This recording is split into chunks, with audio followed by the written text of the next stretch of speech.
So I have folded 7 and it makes 16. So there's 3, 6, 8, 9.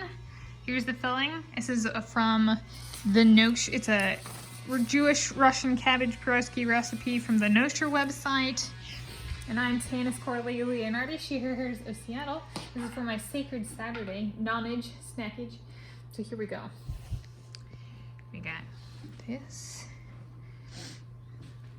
I'm going to lay down a little bit. Alrighty. I love you, Mom.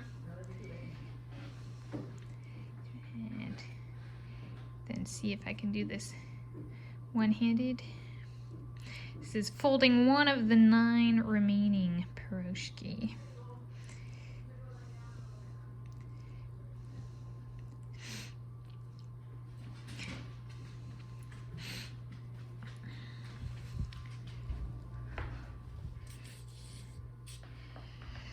Eight more to go.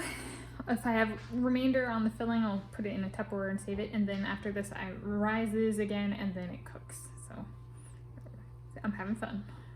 And I'm Tanis Coralee Leonhardi, she, her, hers, yeah.